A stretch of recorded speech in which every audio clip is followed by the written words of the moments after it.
All Elite Wrestling sigue haciendo las cosas verdaderamente bien. Dynasty es un show, entre comillas, menor para All Elite Wrestling en cuanto a pay-per-views, y la verdad es que fue un pedazo de show. All Elite Wrestling Dynasty, que es el gran show de este fin de semana. La confirmación Dynasty otra vez más de que All Elite Wrestling sigue haciendo las cosas verdaderamente bien, que sus pay-per-views habitualmente suelen ser un pelotazo y este no es una excepción. Dynasty es un show, entre comillas, menor para All Elite Wrestling en cuanto a pay-per-views, y la verdad es que fue un pedazo de show. Tienes wrestling, tienes narrativa dentro del propio wrestling, tienes historias que venían fuertes, otras no tanto, pero que acaban desarrollándose en el momento en el que suena la campana. A mí me parece que es un poco la contraposición a lo que decíamos de WWE, ¿no? Lo bien que le están saliendo las cosas a All Elite Wrestling, lo mal que le están saliendo las cosas a WWE, y ni siquiera es la gran época para la empresa de Tony Khan, sin más, ¿no? Al final. Se acerca. Sí, se acerca, pero no es la más importante. Entonces, todavía quedan unos cuantos meses para ello. A lo que me refiero es que ves los nombres de las dos empresas y piensas, ostras, los dos tienen talento espectacular, pero seguramente el enfoque es tan diferente que te deja aquí pues con grandes enfrentamientos. Creo que todos los combates de Dynasty son bastante buenos o muy interesantes, ya sea por un lado o por el otro. Hay algunos que no son grandísimos enfrentamientos, pero por ejemplo el de Conglomeration contra The Dogs, oye, pues vuelve Kyle O'Reilly en su casa y ya le das un aliciente al público. Tienes un MJF contra Kenny Omega que me parece brutal. No sé si 40 minutos eran... para el público algo que pedía, ¿no? A mí se me hizo un pelín largo, la verdad, pero a nivel de combate, a nivel de, sobre todo de contraataques, ¿no? Me parece que MJF es un gran estudioso también de sus rivales, eso se nota, y lo demuestra una tras otra vez. Aquí MJF retiene y te pregunto primero por la polémica, y es que se zafa del One Winged Angel 15 segundos después, eso es verdad, llega un segundo árbitro y se zafa del One Winged Angel. A mí me parece, o sea, hay polémica, ¿vale? A mí no me parece ni siquiera que la haya, la verdad, no sé a ti. No. Para nada. Sí que es cierto que es uno de los movimientos más protegidos, ¿no? Ya no solo del palmarés de Kenny Omega, sino de la lucha libre en general. Pero creo que, ¿para qué? O sea, sí que es cierto que ahora mismo se está protegiendo a MJF, se está pintando a MJF como la gran cara de la empresa, una de las grandes caras de la empresa. Entonces, aquí, si bien es cierto que recibió el One Winged Angel, como bien comentas, en cierta medida se está también protegiendo al movimiento. Es decir, no es que haya hecho kick out inmediatamente. No. Yo sí que quiero dejar varias cosas en relación a este combate que me llaman mucho la atención. En primer lugar, este es el primer combate que tienen los dos después de 2 años y medio. Uh-huh. Ojito. Y luego también me interesa mucho esta visual que hemos visto después del combate, ¿no? MJF con la corona, los cuernos, subiéndose al trono. ¿Qué significa esto? No olvidemos que el próximo retador de MJF va a ser Darby Allin, sí. Pero es que de cara a Double or Nothing, que no olvidemos, por cierto, que Double or Nothing este año va a ser en Nueva York, en el estadio Louis Armstrong, que es un estadio muy grande, van a ir con todo de cara a Double or Nothing. MJF va a defender al ganador del Owen. Va a defender contra el ganador del Owen, que no se ha anunciado nada todavía. Entonces, me resulta muy interesante lo fuerte que están construyendo a MJF de cara a su eventual retador. Entonces, y tampoco veo ahora mismo a un retador claro para MJF, ¿no? En Double or Nothing. Entonces, me genera muchas incógnitas la escena titular, la escena principal de AEW. Porque está claro para mí que esta defensa contra Darby va a ser algo transicional, sí. Entonces lo interesante va a ser contra quién defiende MJF de cara a Double or Nothing, ¿no? O sea, creo que es la gran incógnita y desde luego que se le ha presentado y se le ha protegido bastante de cara a este próximo enfrentamiento. Sí, un MJF, pues como siempre, ¿no? Pillo bastante travieso, sabiendo realmente cómo atizar a su rival de forma ilegal cuando puede. Funciona muy bien en el cuadrilátero. Y Kenny Omega, además, yo creo que le tiene bastante fe al propio MJF, ¿no? No solo forma parte también de la cúpula, digamos, de la presidencia, ¿no? Kenny Omega, sino que, bueno, pues además también hace sus cosas en backstage, ¿no? Y no solo es un gran luchador, sino que además, pues bueno, también tiene voz y voto. Entonces, que esto suceda con MJF, que te da buena cuenta de lo que confían en MJF en la empresa. Para mí es el gran luchador que tiene All Elite Wrestling, es su gran cara, ¿no? Es MJF sin ningún género de dudas, ¿no? Y tú hablas de Darby Allin, que Darby Allin tiene un pedazo de combate también con Andrade. Es que a mí los combates de Darby Allin me gustan y me gustan mucho. Andrade, por cierto, tiene que empezar a luchar desarmado. Es importante, porque algún día le hará daño a alguien cuando se quita esos pantalones. Pero más allá de eso, he de decir que Darby Allin cuando gana, normalmente gana, pues eso, de forma un poco, pues o con un paquetito o con algún movimiento rápido.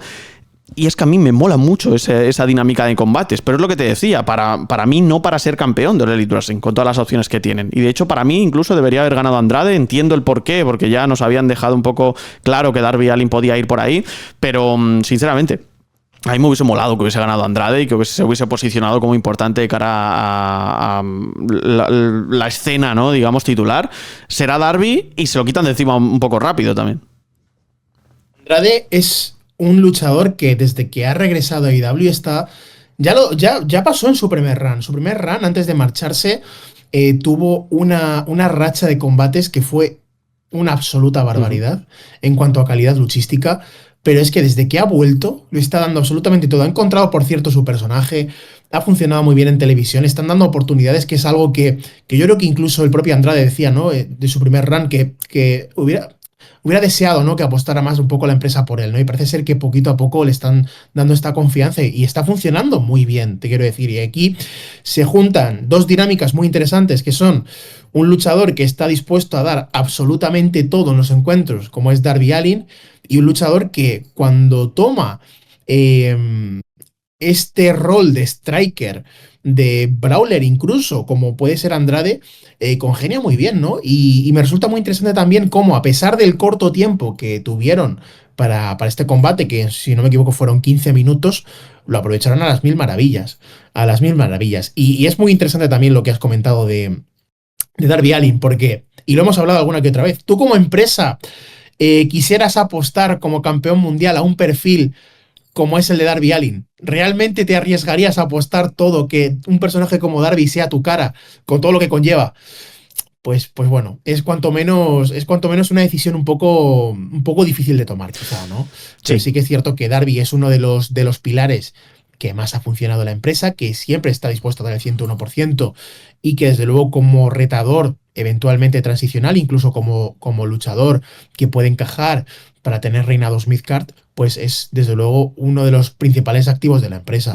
Entonces yo no sé si eventualmente será campeón mundial, si la empresa se atreverá a darle el campeonato. Yo entiendo y espero personalmente que sí, pero creo que todavía no es el momento. Y luego hablando de pilares de la empresa, Jon Moxley defiende contra Will Ospreay, campeonato continental. Otro combatazo, uno de los mejores combates de la noche sin ningún género de dudas. Para mí el mejor es el Young Bucks contra la familia Don Callis, que ahora iremos, pero el Mox contra Ospreay, ya de primeras te viene un Hidden Blade que ni te lo esperas para iniciar ese enfrentamiento, que es una locura. Para mí el único debe que tiene Will Ospreay para ser el mejor con diferencia del planeta Tierra es que no vende una mierda sus golpes. Entonces el cuello, que además lo tiene destrozado de por sí, que tampoco necesitas vender mucho. A ese tío le tiene que doler el cuello por narices, ¿no? O sea, viene una lesión grave. Le tiene que doler el cuello por narices, ¿no? Pero al tío le cuesta mucho vender los golpes. Y de repente, pues... tienes movimientos que viene, hace unos cutter, de repente se zafa Jon Moxley, movimiento en el centro del cuadrilátero, se levanta Hidden Blade, caen los dos al suelo, ¿no? Y tú piensas, está guapísimo, ¿no? Pero si aplicase un poco esa psicología a nivel cuadrilátero Ospreay, sería ya el luchador perfecto, ¿no? Y aún así es un pedazo de competidor, como se ve claramente aquí en este combate. Pierde limpio, me gusta, lo decíamos la semana pasada, quizá Ospreay no necesita el campeonato continental, a lo mejor necesita mirar hacia otro lado. Pierde limpio, perfecto. Moxley sigue siendo uno de tus grandes luchadores. Ospreay seguramente tirará para Owen Hart o para donde sea que tire, rebotará sin problema y para adelante, ¿no? A mí me parece que es un acierto en general lo que hacen aquí. Sí, vamos a ver, varias cosas. Hubiera sido muy interesante lo que tú comentas del tema del selling, más que nada porque es que hace poco vimos informes que decían que Will Ospreay tenía decidido, y esto venía de fuentes importantes y reputadas en el negocio, como son Rosap de Fightful, que se había planteado muy seriamente cambiar el estilo in-ring, y tiene lógica, o sea, acaba de pasar de unas lesiones más peligrosas en el mundo de la lucha libre, ¿no? Entonces, me hubiera gustado, como bien decías, que jugara un poco también con el tema de la fragilidad, ¿no? De la lesión, acaba de regresar de una lesión muy grave, Moxley intentando un poco atacar el cuello de Ospreay, que los primeros, por no decir la gran parte del combate, es Moxley dominando. Sí. Entonces, me hubiera gustado mucho eso. Y más allá, pues lo que tú comentas, yo creo que Ospreay, más que un campeonato continental, por ejemplo, está destinado a llevarse el Big Gold, el gran campeonato, y no tengo ningún atisbo de duda de que va a ser en Wembley. O sea, lo tengo clarísimo. No sé si se llevará el Owen, porque eso significa que tendría un combate en Double or Nothing. Mi apuesta es que se lo lleva en Wembley. Veremos si MJF será campeón por aquel entonces. Yo creo que sí. Pero sí que es cierto que Ospreay se postula como la gran cara, la próxima gran cara, el próximo gran babyface de la empresa. Pero claro, hasta entonces veremos cuál es su construcción y cómo rebota de esta derrota, que yo no tengo ningún tipo de duda que no va a tener ningún tipo de problema. Y también veremos qué pasa con Mox, ¿no? Un luchador que está ahí por y para la empresa. Son dos luchadores bastante similares en cuanto a mm, no sé cómo explicarlo, sino no quiero decir que son luchadores corporativos, porque no es el término, pero sí que son luchadores que están ahí, sobre todo Moxley, cuando la empresa más los ha necesitado. Y en el caso de Ospreay, que ha estado luchando mucho tiempo con esta lesión de cuello, ¿no? Porque la empresa realmente necesitaba de él. Entonces, pues creo que todo lo que venga por delante, sobre todo para el bueno de Ospreay, pues está más que merecido, va a estar más que merecido. Y fíjate, antes hablábamos de Wrestling Historia y de cómo se entremezclan en el cuadrilátero, y creo que el opener es un gran ejemplo de ello. Young Bucks contra Kazuchika Okada y Konosuke Takeshita. Sabíamos que se iban a pegar, la pregunta era ¿cuándo estos dos? Pues bueno, se pegan en el combate, se van a pegar en Double or Nothing, y además creo que te deja con una instantánea brutal, porque primero es un combate de la hostia, es decir, ellos por contar la historia no hacen de menos el enfrentamiento, y eso me parece brutal. Los Young Bucks siguen a un nivel extraordinario, eso es evidente, en su estilo son los mejores, y Okada y Takeshita, cuando están enfocados, especialmente Okada, son buenísimos. Entonces, poco más que añadir ahí. Me gusta mucho el toque final, Takeshita que dice, mira, yo ya lo he dado todo, lo he intentado, ahora que te partan la cabeza, Okada, yo dejo que ganen, a mí me da igual el combate, yo ya he visto que puedo hacerlo y que soy lo suficientemente bueno, ahora que te maten a ti, ¿no? Entonces me parece muy bueno, me parece fácil, sencillo, no hay que darle muchas más vueltas, se van a acabar enfrentando, que ya era hora, después de un montón de tiempo sin contar historia, también por el contrato dual de Takeshita, bueno, por mil factores, pero finalmente se va a dar, ¿no? Y los Bucks, que supongo que rebotarán y irán a por FTR o irán a por Kofi Cage o a por los dos, o sea que también ya podemos sacar caminos de este enfrentamiento. Hombre, a ver, ese TLC de los Bucks, FTR y Kofi es que se tiene que dar. Sí. ¿Cuándo? No sabemos, pero se tiene que dar, ¿no? Yo aquí me quedo sobre todo con la faceta cómica de los Bucks y Okada. Además que son tres luchadores que han compartido ya no solo el cuadrilátero en un montón de ocasiones, sino ¿quién recuerda aquellos Being the Elite, ¿no? Donde eran literalmente los beats entre Okada y los Bucks eran de lo más divertido, de lo más interesante. Y bueno, pues también se agradece mucho, ¿no? Ver a un Okada que ya no solo ha encontrado su posición, que también, sino que se sienta cómodo con su posición, ¿no? Y es algo que está demostrando ocupando combates de diferentes perfiles. Puede ser fácilmente un campeón mundial en la empresa, como te puede hacer, puede meterse en la división de tríos, puede meterse en la división por parejas, y es algo que me gusta mucho, ¿no? Esa versatilidad que quizá no llegamos a ver en su momento de Okada, ¿no? Y aquí funciona muy bien, da igual donde en el puesto en el que ocupe, ¿no? Entonces, muy contento, la verdad, fue un gran combate.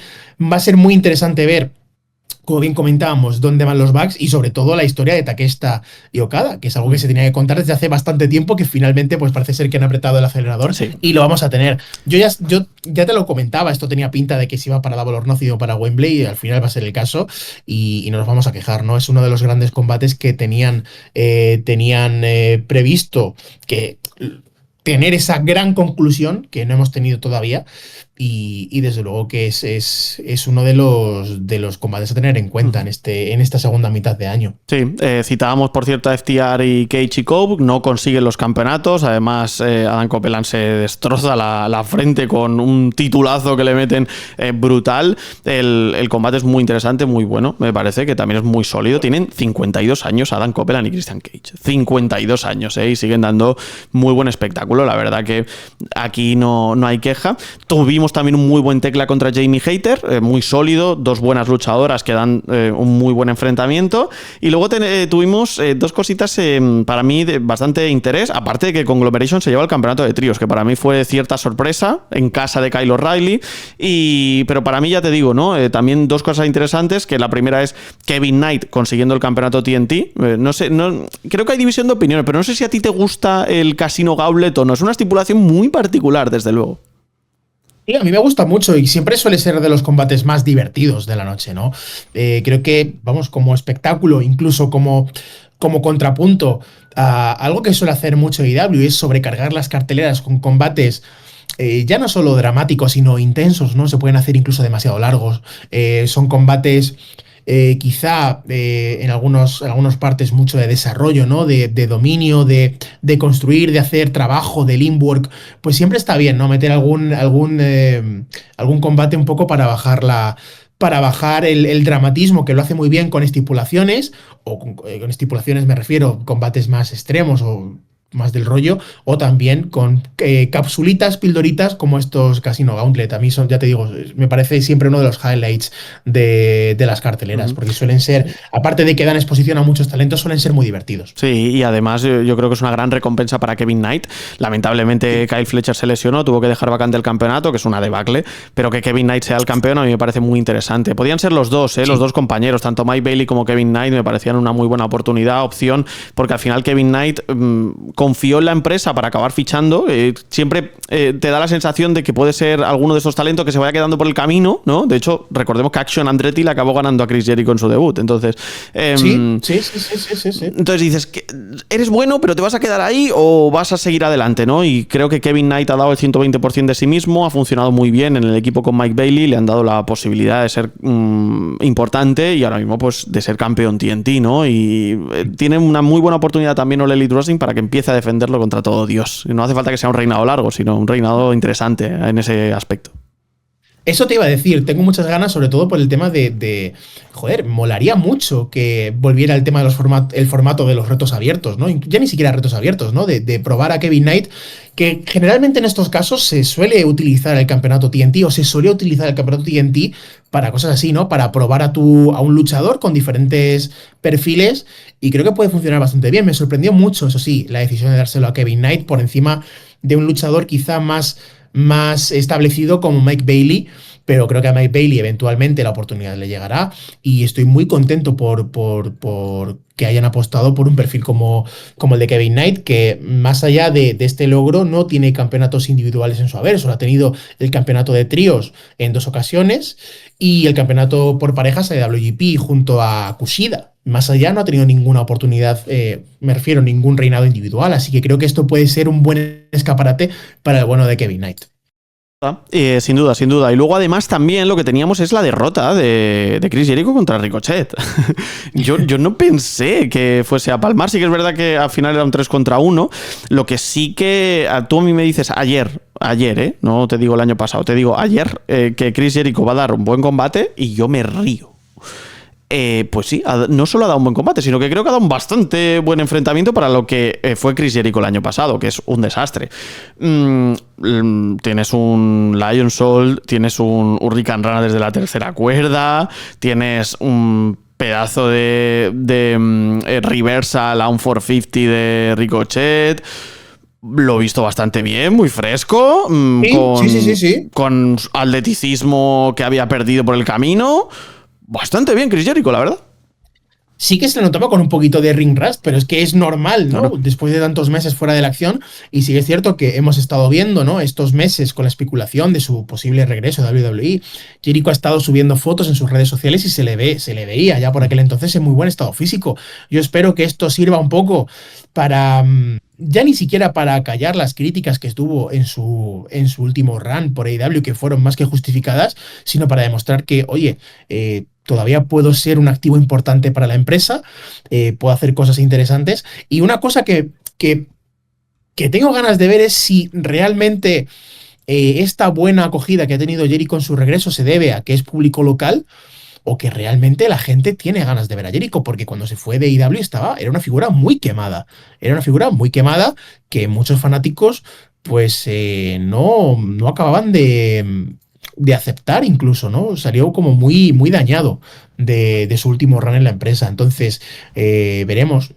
Será muy interesante ver cómo evoluciona y qué rumbo toma y qué posición ocupa en la cartelera en los próximos meses, ¿no? Porque sí que es cierto que no creo que tenga este rol que tuvo, ya te digo, su último paso, un rol quizá de perfil más medio-bajo. Creo que estando y teniendo en cuenta que estará en sus últimos años y que ha decidido renovar por AEW, pues entiendo que la empresa le habrá dado y le tendrá que dar alguna posición importante. Sí, veremos, pero desde luego primero empieza con derrota y a ver si esto lo que cuenta es pues un proceso de redención para Chris Jericho y demás. En el cuadrilátero parece que está sucediendo, ya veremos si a nivel narrativo también.